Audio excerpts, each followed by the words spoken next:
Hello, welcome to the Heartbreak Stories channel. Today's story is about a man who built everything in silence and one evening overheard the person he'd given it all to throw it away with a single phone call. Now let's listen. I overheard my wife tell her ex she still loved him at a dinner party I cooked for. I left that night without a word. What she didn't know was that her entire business existed because of one signature. Mine. My name is Carter Ellison. I'm 48 years old, and I run a logistics company out of Columbus, Ohio. Ellison Freight Solutions, 22 trucks, 31 employees, contracts with 3 regional distribution centers. Nothing glamorous. Just reliable, profitable, and completely built by my own 2 hands over 19 years. I mention that not to brag, but because it matters later. Everything I'm about to tell you connects back to who does the building and who just stands in front of the finished wall and takes the photo. Lydia and I have been married for 16 years. She was a business coach. Specifically, she targeted women entrepreneurs, ran workshops, sold online courses, did keynote speeches at regional conferences. Elevate Her was the brand. Her face was everywhere.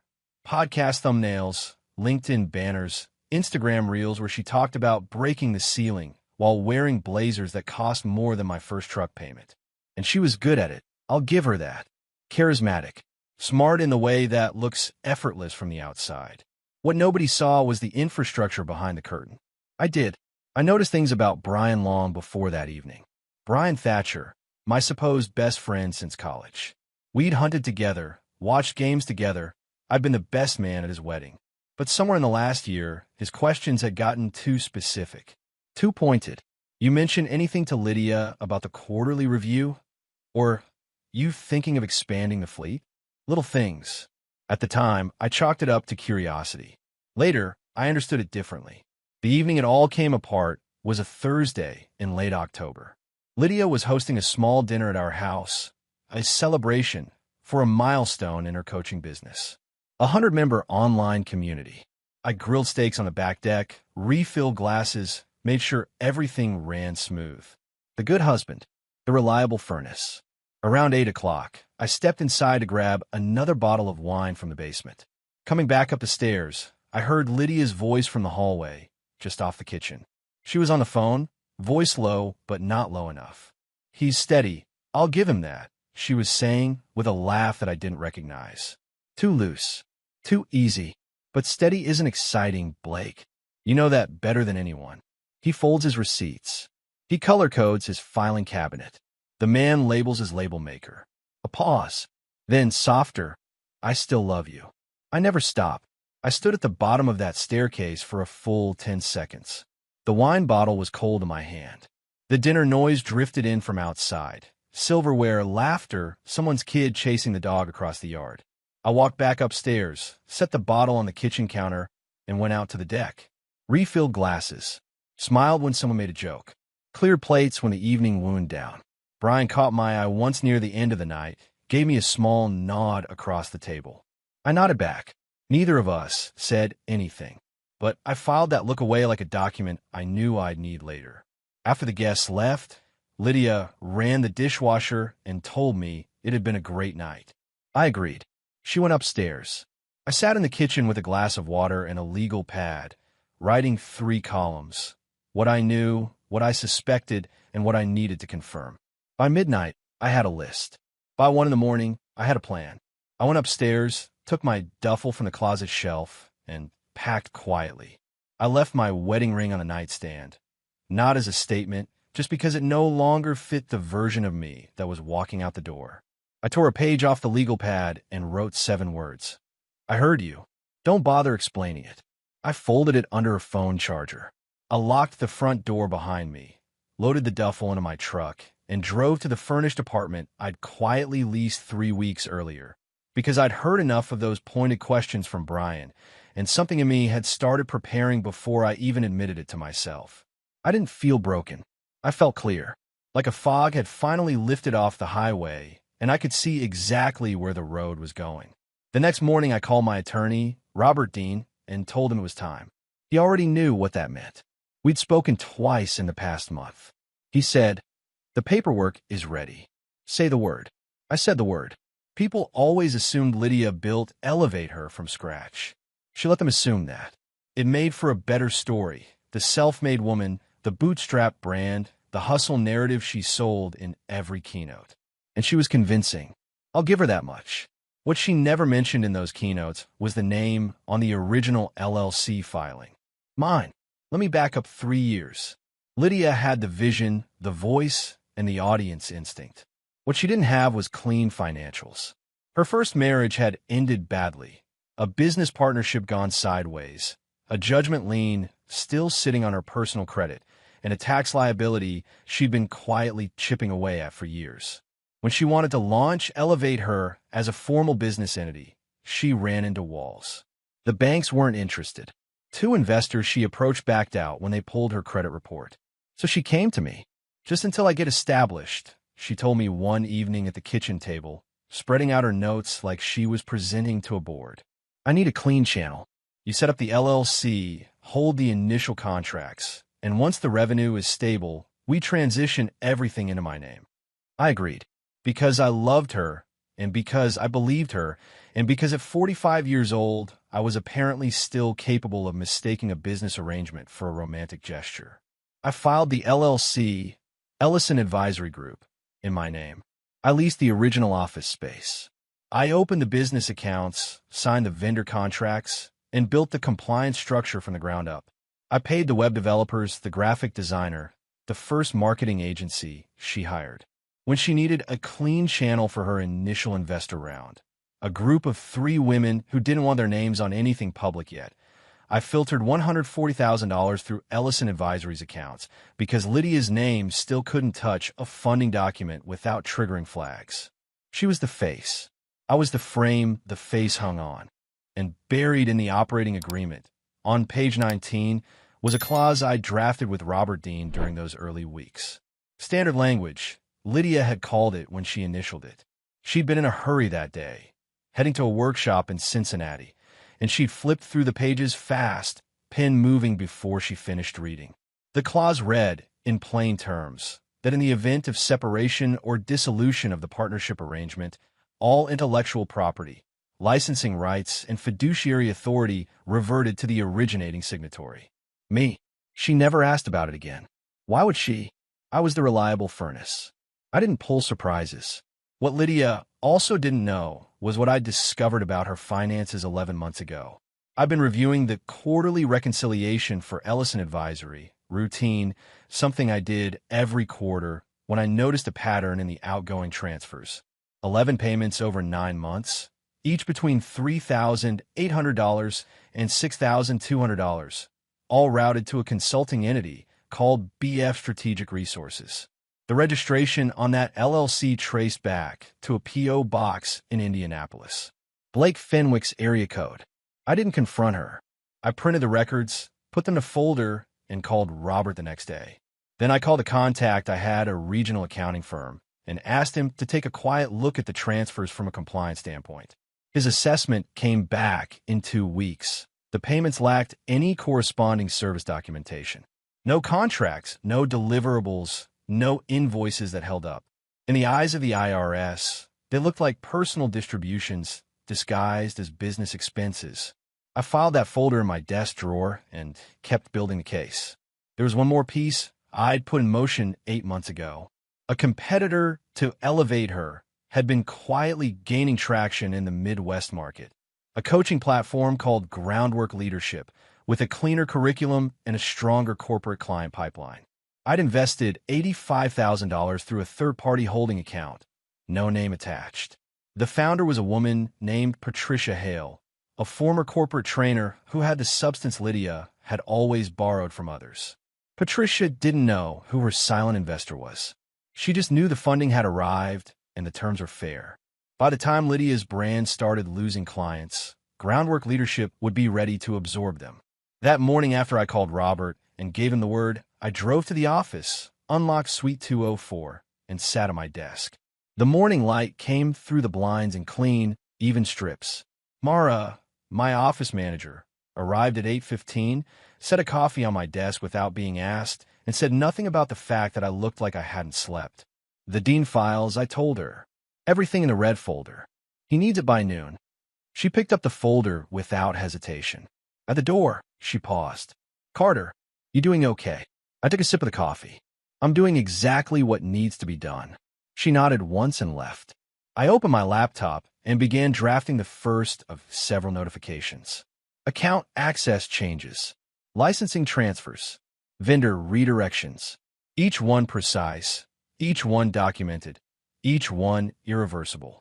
Lydia thought she'd outgrown the man who folded his receipts. She was about to find out what those receipts were worth. I want to talk about Brian Thatcher for a minute, because he deserves more than a footnote. Brian and I have been friends since our junior year at Ohio State. We'd driven cross-country together twice. I'd helped him move 3 times, including the ugly one after his first divorce. I was the man he called at 2 in the morning when his father passed. For 26 years, I thought I knew exactly who Brian Thatcher was. Turns out I knew the performance, not the man. The first real sign came last February, 8 months before the dinner party. Lydia had mentioned, casually at breakfast, that she was thinking about restructuring her pricing model. A private detail, something she hadn't posted about or discussed with her team yet. 3 days later, Brian brought it up over lunch. Lydia thinking about raising her rates? He asked, reaching for his burger like it was nothing. Heard it's a smart move in that market. I kept my face neutral. Where do you hear that? He shrugged. One of those things. You know how it is. I didn't know. That's exactly the problem. I spent the next 6 weeks testing him. I told Brian 4 separate pieces of information, each one plausible, each one slightly different, each one told to him alone. A rumor that I was in talks to acquire a smaller freight company in Dayton, that I was considering pulling Ellison Advisory's financial support from Lydia's brand, that I'd had a disagreement with my largest distribution client, that I was looking at commercial real estate near the airport. All 4 came back to me within 10 days. 2 through Lydia, 1 through a mutual acquaintance. 1 Brian referenced himself, awkwardly, a week later, testing whether I'd react. I didn't react. I just updated the file. What Brian didn't know, what neither of them knew, was that I had a meeting that same week with Patricia Hale, the founder of Groundwork Leadership. We met at a coffee shop in Dublin, Ohio, 30 minutes outside Columbus. Patricia was sharp, prepared, and frustrated with the slow pace of her company's growth. I slid a single page across the table, a term sheet for an $85,000 investment, no strings, no board seat, no public disclosure. She looked up from the page. Who are you exactly? Someone who believes in your curriculum, I replied, and someone who thinks the market is about to have an opening. She signed 2 weeks later. I never told her my name was connected to the competing brand. I didn't need to.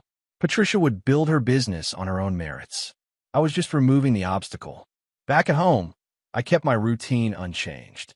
Drove the same roads. Grilled the same steaks on Friday nights. Watched football with Brian on Sundays, and said nothing when he steered conversation toward my business plans. I fed him small, useless details and watched them travel. The night of the dinner party, I watched Brian across the table while Lydia laughed at someone's story. He caught my eye once, gave me that small confirming nod. Everything's fine, nothing's changed, and I nodded back. What he didn't know was that the previous Monday, I'd had coffee with Robert Dean and walked through the full document chain one final time. Every piece was in order.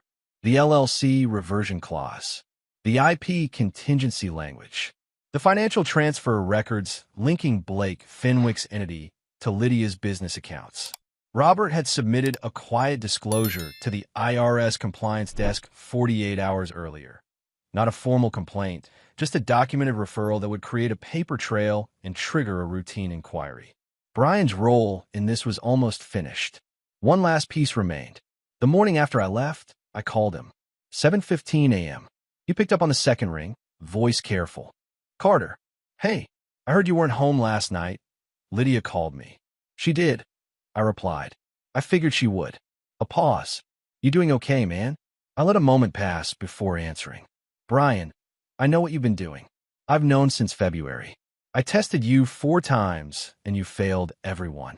Another pause, longer this time. I don't need an explanation. I just need you to know that the information you've been passing along has helped me build a case that's now in the hands of my attorney and, as of Tuesday, the IRS. The silence on his end was total. I'm not your enemy, I continued, but I'm not your friend anymore either. And the next time Lydia calls you looking for information about me, you've got nothing to give her. Because I've already moved everything that matters. I ended the call, set the phone on the desk, and went back to my coffee. Brian didn't call back. He never did. Lydia didn't call me the morning after I left. That told me everything about how she'd read our marriage. She assumed my silence was temporary, that I'd gone to Brian's place to sulk, that I'd be back by Sunday with a quiet apology and a willingness to pretend nothing had happened. She was still operating on the old Carter model, the one that held his tongue and refilled the wine glasses and asked no uncomfortable questions. That model had been discontinued. The first alert hit her inbox at 9:17 a.m., an automated notification from the business banking platform. Administrative access credentials updated. Contact your account administrator for assistance. I know the exact time because Robert sent me the confirmation log. She probably assumed it was a glitch. The second notification arrived at 9:41. Her vendor payment portal had been suspended pending account review. The third, 11 minutes later, came from the licensing registry. Trademark usage rights for the Elevate Her brand name were under administrative review and temporarily restricted. By 10:30, she called Robert Dean's office. His receptionist told her that Mr. Dean represented an opposing party in a matter involving her business and could not take her call. She called me at 10:47. I let it go to voicemail. The call that broke her composure came at 11:15 from Dennis Holt, her own attorney. I was sitting in my office when Robert texted me. Her counsel is on the phone with her now. Expect noise. I could only imagine. Dennis Holt was a competent enough attorney, but he was used to handling Lydia's routine contract work, vendor agreements, workshop liability waivers. He wasn't prepared for what he was reading when he pulled up the document chain Robert had filed that morning. Lydia called me again at 11:22. This time I answered. Carter. Her voice was tight, controlled. She was working hard to keep it that way. Dennis is telling me there's some kind of filing with our business accounts, that you've made changes. I need you to explain what's happening. I'd say Dennis is doing a pretty accurate job of explaining it, I replied. This is insane. The control slipped a notch. You can't just restructure my business without telling me. It's not your business, Lydia. I cut in, voice even. It never was legally. You initialed the operating agreement on page 19. You want me to describe the clause, or would you rather Dennis walk you through it? Silence. Then, you did this on purpose. From the beginning. I filed that clause the same week you asked me to build you a clean funding channel because your credit couldn't hold a business license. I wasn't hiding it. You just didn't read it. The silence that followed was a different kind. Not angry, but hollow. Carter, there's also a matter of 11 months of transfers to BF Strategic Resources. I added. No service contracts. No deliverables. The IRS compliance desk received documentation on Tuesday. That part isn't me. That's just math. I heard her breath go shallow. Blake's going to have a hard few months, I continued. And Lydia, Dennis is going to tell you the clause is airtight. Save yourself the legal fees. I ended the call before she could respond. Robert texted me 4 minutes later. Her attorney just called. He's seen the reversion clause. He's not challenging it. Then, a moment later, he said, and I quote, "Your client does thorough work." I set the phone down, looked out the window at the Columbus skyline, and allowed myself one quiet moment of satisfaction. Not triumph, just the clean, solid feeling of a structure holding exactly the weight it was designed to hold. Then I picked up the phone and called Patricia Hale at Groundwork Leadership. "Patricia," I said when she answered, "the market just opened up. I think you're going to want to reach out to a few coaching clients in the Columbus area this week." She paused. Any particular reason? Let's just say a competitor recently underwent a significant change in management, I replied. Be ready to move. She was. I almost felt sorry for the man. Almost. His name was Ray Kowalski, a retired Columbus PD detective who'd gone private about 4 years back. Lydia found him through a referral from a woman in her coaching network, someone who'd used him in a custody dispute. Ray had a decent reputation for discretion and solid documentation. Under normal circumstances, he probably was a good hire. These weren't normal circumstances. I found out she'd hired him on a Wednesday, 8 days after I left. The tip came from an unexpected source, Dennis Holt's paralegal, a woman named Carol who had done contract filing work for Ellison Advisory the previous year. Carol didn't owe Lydia anything, and apparently she'd overheard enough of a phone call to put two and two together. She sent me a single text. Heads up, someone's asking questions about you around the freight yards. I thanked her, called Robert, and we agreed to do nothing. Let Kowalski dig.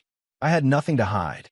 My books were clean, my business was legitimate, and every personal account I held was exactly what it appeared to be.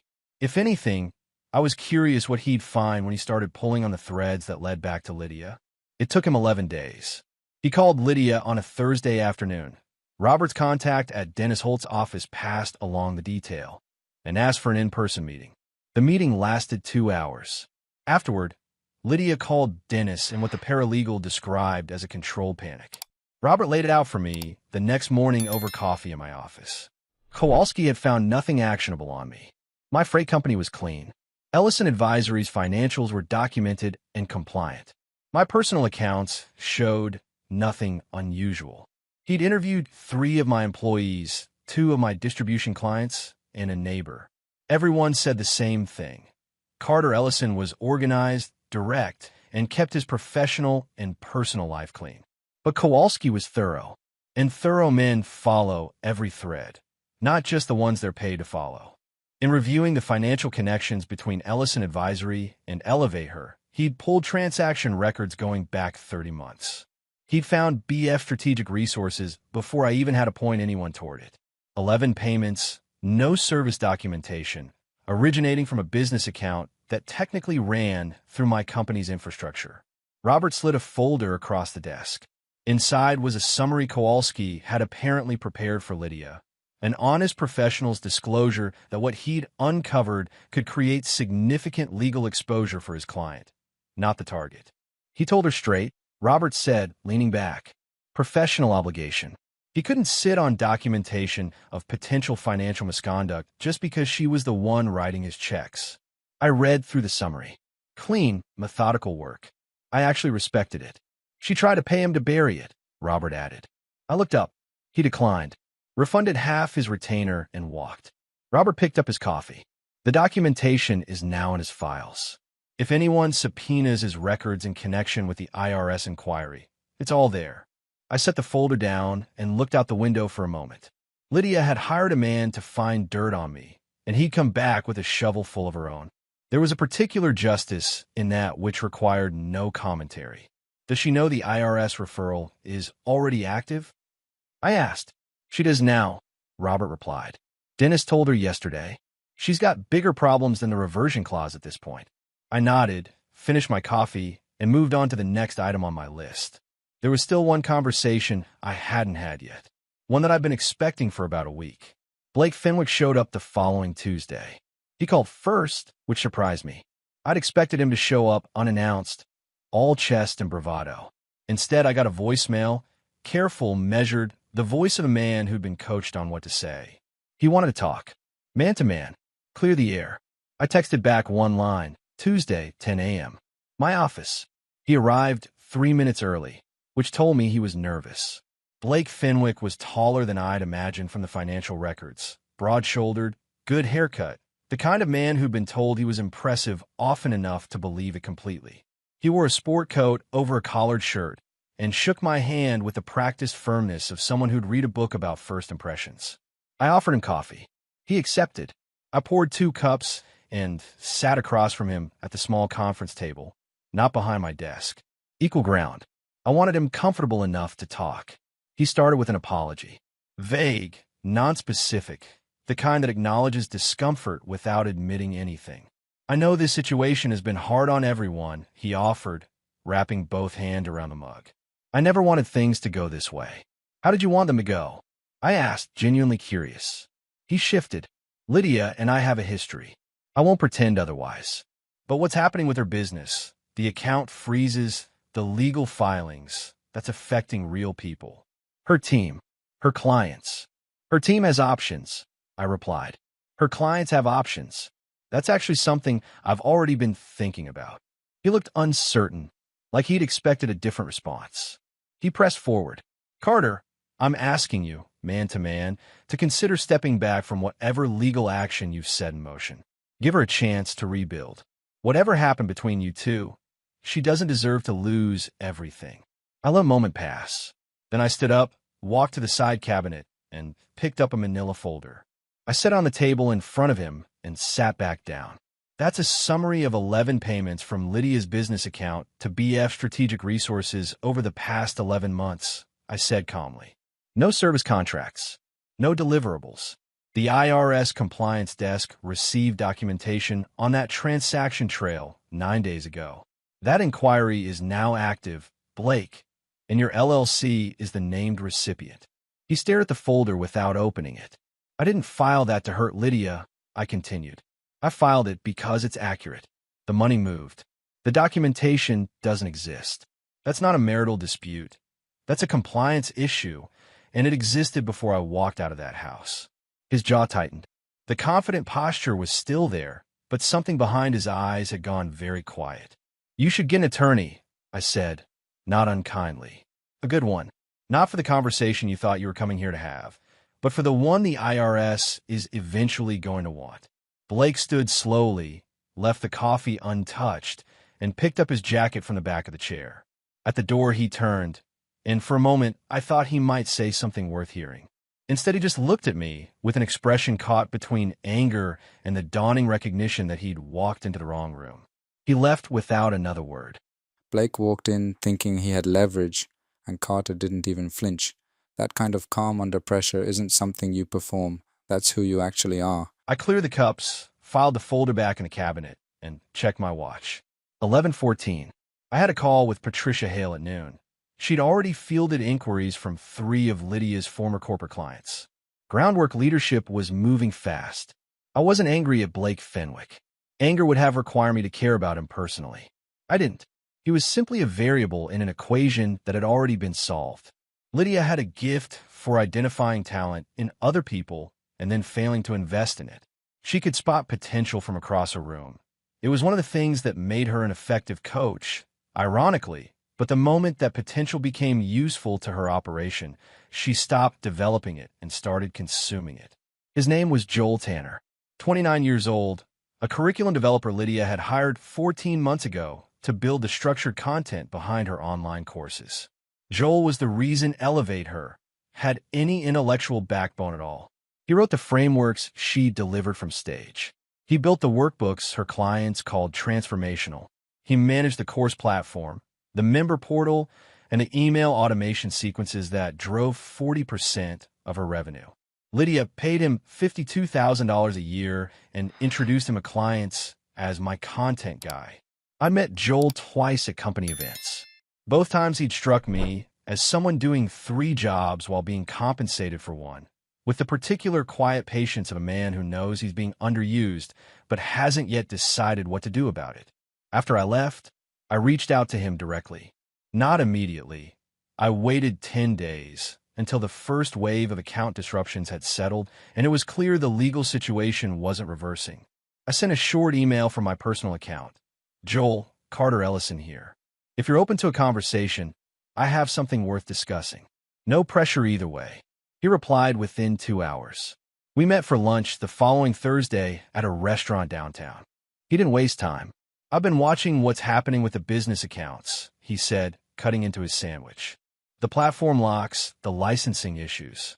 I figured something structural was going on. Something structural, I agreed. The brand is going through a significant transition. The content infrastructure and the client relationships are going to need a new home. He set down the sandwich. What kind of new home? I've been in conversations with Patricia Hale at Groundwork Leadership, I replied. She's building a curriculum-based coaching platform with real corporate traction.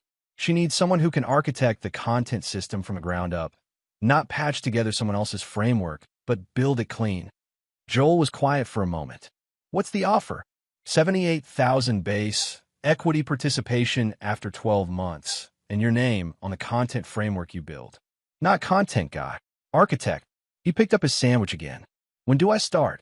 I smiled. After you resign properly, insert a notice. I don't poach, I recruit. There's a difference. He gave 2 weeks' notice the following Monday. Lydia called him into her home office and spent 40 minutes trying to convince him to stay, offering a raise she couldn't fund from accounts she no longer controlled. He was polite, professional, and immovable.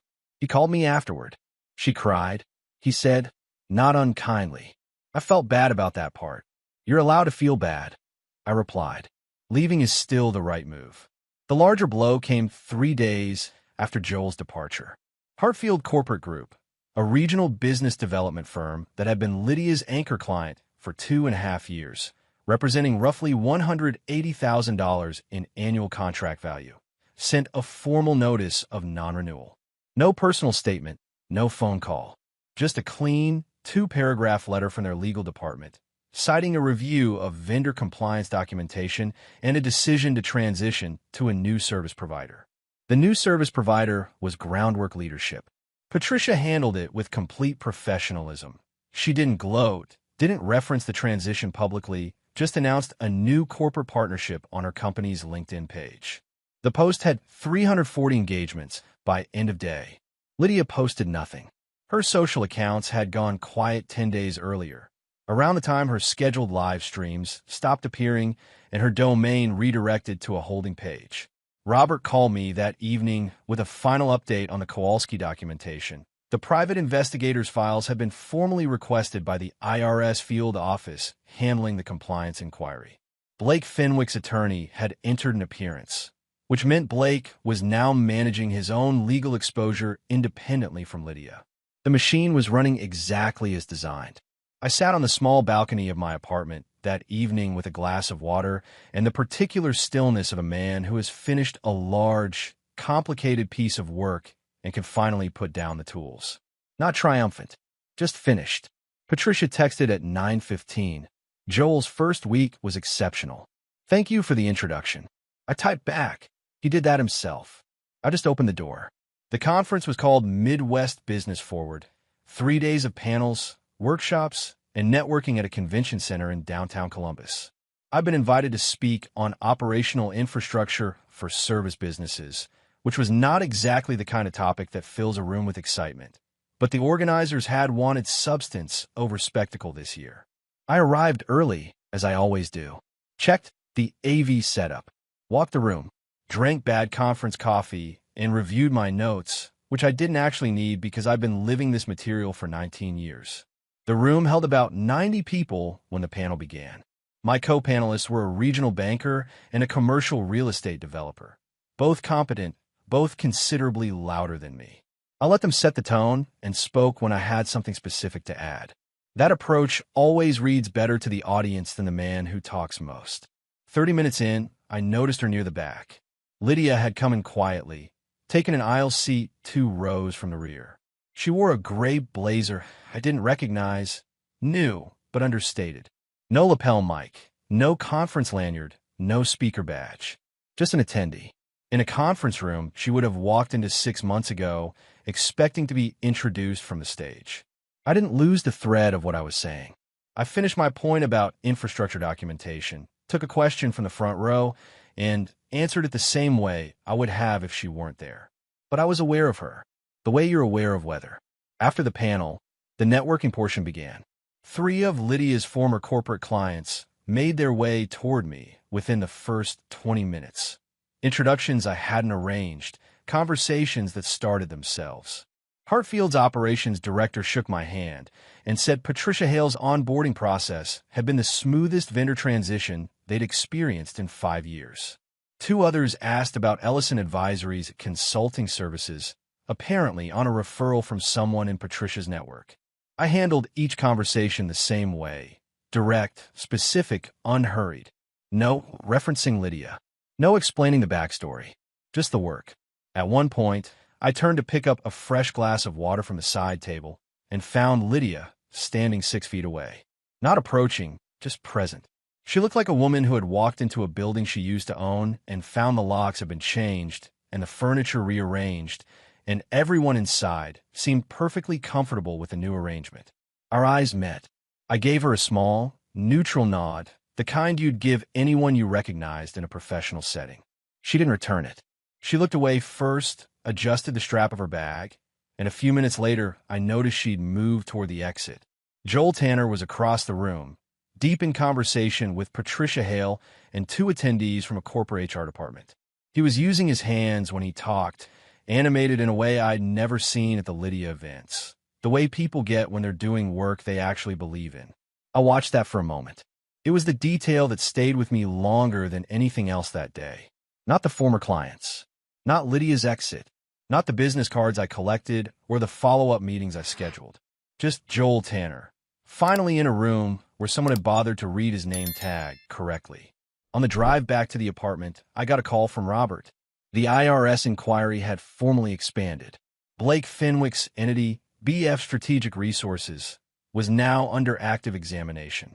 The field office had requested documentation going back 36 months. Blake's attorney is already talking about a cooperation agreement, Robert said. That's between him and them, I replied. It could implicate Lydia on the transfer documentation. That's also between them and her, I said. We've done what we needed to do. The rest isn't ours. Robert paused. Most people in your position would feel something about that. I thought about it honestly for a moment. I feel like a man who built a solid structure and then walked away from it before it fell on him, I said. That's enough.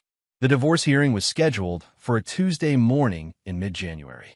Franklin County Courthouse, Courtroom 7, the one with the water-stained ceiling tile in the back left corner that nobody had gotten around to replacing. I'd been in that building twice before on business matters. It smelled the same both times, old paper and industrial cleaner, and the particular staleness of a room where difficult things get decided. Robert and I arrived together. Dennis Holt was already at the opposing table with Lydia, who wore a charcoal blazer and kept her eyes on the documents in front of her. She didn't look at me when I sat down. I didn't look at her with anything more than passing acknowledgement. The judge was a compact woman in her late 50s named Patricia Owens. No nonsense, efficient, the kind of judge who had read every document before the hearing began and didn't need anyone to explain what she was holding. I appreciated that immediately. Dennis Holt opened with a motion to contest the IP reversion clause, arguing that Lydia had signed the document under an incomplete understanding of its implications. Judge Owens let him finish, then asked him two direct questions about the circumstances of the signing. Dennis answered them carefully. Judge Owens made a note and moved on. Robert presented the full document chain, the original LLC filing, the operating agreement, the initial addendum, the dated and notarized reversion clause. He laid it out the way I would have laid out a freight route. Clean sequence, no gaps, no ambiguity. Then came a moment Robert had prepared me for. Judge Owens asked me directly whether I was seeking financial compensation from Lydia personally, alimony, asset division, anything beyond the business documentation already filed. I said no. Dennis looked up from his papers. Lydia finally looked at me. Mr. Ellison, the judge said, with the careful precision of someone who wanted the record to be exact, you are voluntarily waiving any personal financial claims against your spouse in this proceeding? That's correct, Your Honor, I replied. I'm not here for her personal assets. I'm here to confirm that what was legally mine remains legally mine. A brief silence. Judge Owens made another note. Dennis leaned toward Lydia and said something in a low voice. She shook her head slightly, like she was trying to process a math problem that kept coming out wrong. What she didn't know, what I'd arranged through Robert 4 weeks earlier, was that the equity in our jointly titled home, our two investment accounts totaling just over $340,000, and the vacation property in Michigan had all been restructured through a family trust 12 months ago. The named beneficiaries were our two children, ages 19 and 22. Lydia retained her right to live in the home through the trust terms. She didn't lose the roof over her head, but she couldn't liquidate it, couldn't leverage it, couldn't use it as a counterweight in any legal proceeding. She found out about the trust from Dennis after the hearing. I wasn't there for that conversation, but Robert told me Dennis had called him afterward, not angry, just quiet. Your client, Dennis had said, plays a long game. Robert had replied, that's what happens when you spend 20 years building things for people who don't bother to look at the foundation. The hearing concluded in 94 minutes. Every motion Dennis filed was reviewed calmly and dismissed on documentation. The reversion clause held. The financial claims were waived by me and therefore moot. The divorce was uncontested in substance, only in delay. Walking out, Lydia's voice caught me at the top of the courthouse steps. "Carter," she said it the way you say a word you've repeated so many times it started to lose its shape. I stopped and turned. The January air was sharp, the kind that makes everything look very clear and very cold at the same time. "You didn't have to take everything," she said. Not accusatory, just worn down to something that was almost honest. I looked at her steadily. "I didn't take anything that wasn't mine to take, Lydia, and I left everything that was yours untouched." She opened her mouth, closed it. The wind moved past us both. "Blake is cooperating with the IRS," I added, not unkindly. "Get ahead of it. Get a tax attorney, not Dennis. Someone who specializes in compliance. You still have time to manage this better than you've managed everything else." I didn't wait for a response. I walked down the steps, got into my truck, and drove back to the office. It was the last time I spoke to her directly. 8 months after I walked out of that house with one duffel bag, a Columbus Business Journal ran a short feature on Groundwork Leadership's expansion into corporate training contracts across 4 Midwest states. The article mentioned their new curriculum director, Joel Tanner, formerly of a regional coaching brand, and their silent early-stage investor whose identity the company had declined to disclose. I read it over coffee on a Thursday morning and felt nothing in particular. Not pride, not nostalgia. Just the clean recognition that something I'd helped set in motion was running well on its own. Patricia Hale had built something real. Joel was thriving. The clients who transitioned from Elevate Her were receiving better service than they'd had before. The market had corrected itself, the way markets do when someone removes a layer of performance and replaces it with substance. Ellison Advisory Group had formally rebranded as Ellison Logistics Consulting. Cleaner name, cleaner scope. We'd taken on 2 new regional distribution clients in the 4th quarter, and the revenue numbers were the strongest in 7 years. Mara had hired 2 additional support staff and was managing the administrative side with the same no-questions efficiency that had made her indispensable for a decade. Brian Thatcher had left 2 voicemails in the months following the divorce. I listened to both and returned neither. There was nothing in them worth responding to, no accountability, just the particular social discomfort of a man who'd gotten away with something and couldn't decide whether to feel relieved or guilty about it. Either way, that was his to carry. Blake Fenwick had entered into a cooperation agreement with the IRS in exchange for reduced penalties on the BF Strategic Resources transaction records.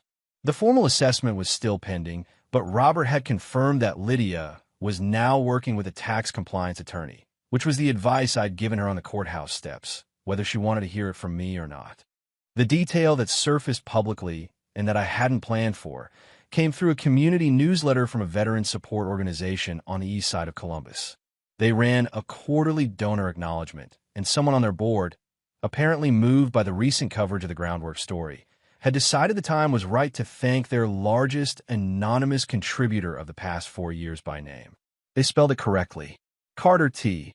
Ellison. The contribution total over 4 years was listed as $47,000.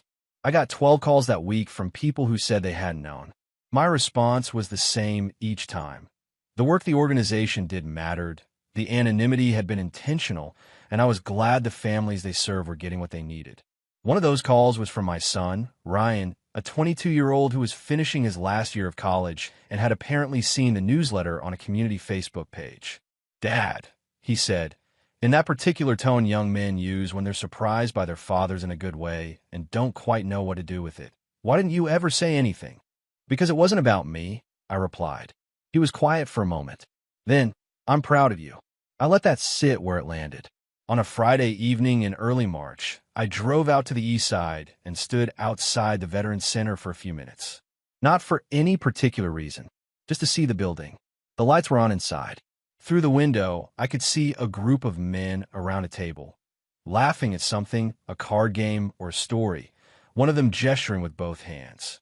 I stood there long enough to feel the cold through my jacket, then got back in the truck.